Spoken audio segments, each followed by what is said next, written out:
यदि आपके फार्म में भी इस तरह से दाना बर्बाद हो रहा है तो ये समझ लो आपका नुकसान हो रहा है। फार्म में दाना ही सबसे बड़ा खर्च है। दोस्तों नमस्कार, स्वागत है आपका मेरे YouTube channel Siraj poultry farm में और मैं हूं बंसीलाल सिराज। तो दोस्तों मैंने अपने फार्म के अंदर दाने को बर्बाद होने से काफ़ी हद तक कंट्रोल किया ताकि मेरे फार्म के अंदर दाना कम से कम बर्बाद हो। तो दोस्तों ये वीडियो पूरी ज़रूर देखना, जिसमें आपको मैं दिखाऊंगा कि कैसे मैंने अपने फार्म के अंदर ये दाना जो है वो बर्बाद होने से कंट्रोल किया है। तो दोस्तों वीडियो लास्ट तक देखना और पूरी वीडियो देखना, तभी आपको पूरी तरह से समझ में आएगा। यदि दोस्तों आपने मेरे चैनल को सब्सक्राइब नहीं किया तो मेरे चैनल को सब्सक्राइब करें ताकि हर नई वीडियो और नोटिफिकेशन जो है वो आप तक पहुंच सके। तो दोस्तों बिना देरी किए वीडियो को शुरू करते हैं। देख लो दोस्तों, पहले मेरे फार्म में भी ऐसी समस्या थी।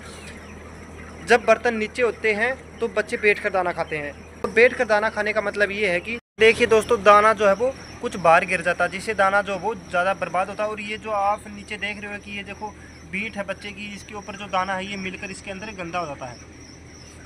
बच्चे बैठ कर दाना खाते हैं तो देखिए बहुत ज़्यादा जो दाना है वो ख़राब हो जाता है और कुछ इस माटी के अंदर मिलकर भी ख़राब हो जाता है। और जब बच्चे यहाँ पर इस बर्तन के पास बैठते हैं तो बैठकर जब वो यहाँ पर बैठकर दाना खाते हैं तो जो दाना जो नीचे गिर गया था वो माटी के अंदर मिल जाता है, जिससे दोबारा उसको नहीं खाते हैं। तो दोस्तों इस तरह से आप सोचकर देखिए कि यदि हर बर्तन के पास इतना इतना दाना नीचे बर्बाद हो रहा है तो देखिए कि महीने के अंत तक कितना दाना बर्बाद होगा। और महीने के अंत तक क्या, पूरा जो बेंच अपना जब तक निकलेगा, जब तक देखिए आप कितना दाना अपने फार्म के अंदर बर्बाद होगा। तो इससे जो है बहुत ज़्यादा नुकसान अपने को होगा।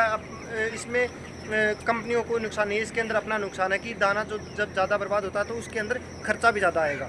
और जब दोस्तों ये दाना जब नीचे गिर जाता है तो ये मिट्टी के संपर्क में आकर नमी आ जाती है। नमी के कारण ये दाना गीला भी होता है और गीला होने के साथ साथ नीचे जो यहाँ पर फार्म के अंदर जो ये खाद है, इस खाद के अंदर मिल जाता है, यानी मिट्टी के अंदर भी मिल जाता है दाना, जो दाना ख़राब हो जाता है।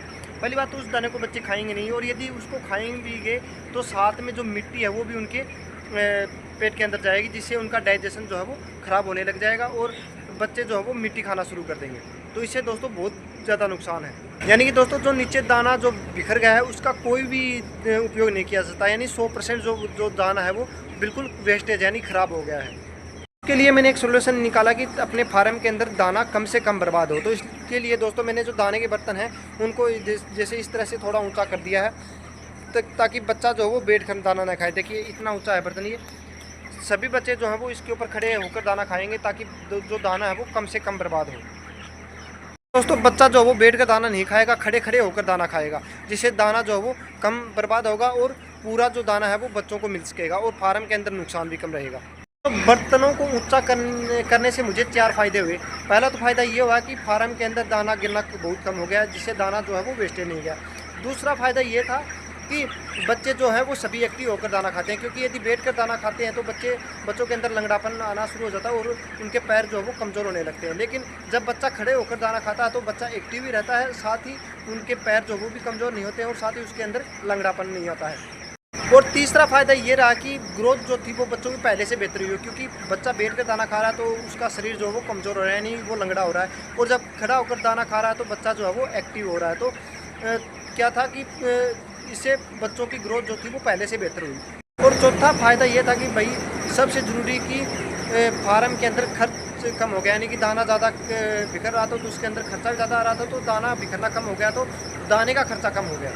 पहले दोस्तों बर्तन जो थे वे नीचे थे, लेकिन फिर उसको मैंने थोड़ा ऊपर कर दिया, तो ऊपर करने से देखिए इतना फ़ायदा हो गया। यानी कि एक छोटा सा बदलाव मैंने फार्म के अंदर किया था, उस बदलाव के कारण ही इतना बड़ा फ़ायदा हुआ कि फार्म के अंदर दाना बिखरना जो था वो बहुत कम हो गया और फार्म के अंदर बच्चों की ग्रोथ भी तेज़ी से होने लगी। दोस्तों सबसे ज़रूरी बात यह है कि बर्तनों को ऊँचा किस प्रकार से किया जाए कि बच्चों को आराम से दाना मिल सके और बच्चा खड़ा होकर भी दाना खा सके। तो दोस्तों उसके लिए भी ये मैंने देखा है कि ये रूल अपनाया कि ये जो देखिए दाने का बर्तन है उसके ऊपर आप सामने देख रहे हो कि बच्चा खड़े होकर दाना खा रहा है, यानी कि उसकी जो पीठ है, यानी कि पीछे की जो पूंछ है उसकी लेवल में उसका वो बर्तन होना चाहिए। ये देखिए यहाँ पर भी बच्चा खड़ा होकर दाना खा रहा है, यानी बच्चे की जो पीठ है या फिर जो पीछे की जो पूंछ है उसके लेवल का बर्तन होना चाहिए ताकि बच्चे को आराम से दाना मिल सके और वो खड़े होकर दाना खा सके। दोस्तों बहुत से लोग क्या होते हैं कि उनको पता नहीं होता है कि दाने को किस प्रकार से ऊपर किया जाता है और किस प्रकार से नीचे किया जाता है, कि या तो वो दाने के बर्तन को ज़्यादा नीचे रख देते हैं या फिर बर्तन को ज़्यादा ऊंचा कर देते हैं। ज़्यादा नीचे रखने से तो दाना ज़्यादा बिखरेगा और ज़्यादा ऊंचा जब बर्तन को कर देते हैं तो भाई दाना जो वो हर बच्चे को नहीं मिल पाता, जिसके कारण बच्चों के अंदर साइजिंग होना शुरू हो जाती है और दाना भी न मिलने के कारण बच्चों के अंदर वजन नहीं बढ़ पाता है। तो इससे इस बात का कुछ लोगों को क्या 90% लोगों को इस बात का पता नहीं होता कि भाई दाने के बर्तन की ऊंचाई किस हिसाब से की जाए। तो दोस्तों उसके लिए मैं उन किसान भाइयों को बता देना चाहता हूँ कि भाई बर्तन की जो ऊंचाई है वो बच्चे के पीठ के लेवल की होनी चाहिए, यानी कि नहीं तो ज़्यादा नीचा होना चाहिए और ना ही ज़्यादा ऊंचा होना चाहिए, यानी कि बिल्कुल बैलेंस में होना चाहिए, जिससे अपने को ज़्यादा फायदा मिलेगा, उससे नुकसान नहीं होगा। और दोस्तों इससे हर बच्चे को बराबर मात्रा में और सही मात्रा में दाना मिल पाएगा और उनकी ग्रोथ भी तेज़ी से होगी। तो भाई यदि आप भी अपने फार्म के अंदर दाना बचाना चाहते हो और ज़्यादा प्रॉफिट कमाना चाहते हो तो ये बदलाव ज़रूर करें अपने फार्म के अंदर, ताकि आपको ज़्यादा प्रॉफिट हो। और भाई ये मैंने काम अपने फार्म में खुद किया है, यानी कि मैंने प्रैक्टिस किया और आपको भी मैंने दिखाया कि देखो नीचे बर्तन होने से कैसे दाना बिखरता है, और बर्तन को यदि ऊंचा कर देते हो कैसे बच्चा जो है वो खड़े खड़े होकर दाना खाता है, उससे दाना जो है वो कम बर्बाद होता है। तो दोस्तों कैसा लगा ये वीडियो यदि आपको अच्छा लगा तो वीडियो को लाइक करें और शेयर करें। साथ ही दोस्तों ऐसे रियल वीडियो अपडेट देखने के लिए मेरे फार्म का तो मेरे चैनल को सब्सक्राइब जरूर करें। तो दोस्तों मिलते हैं अगले वीडियो में, तब तक के लिए नमस्कार।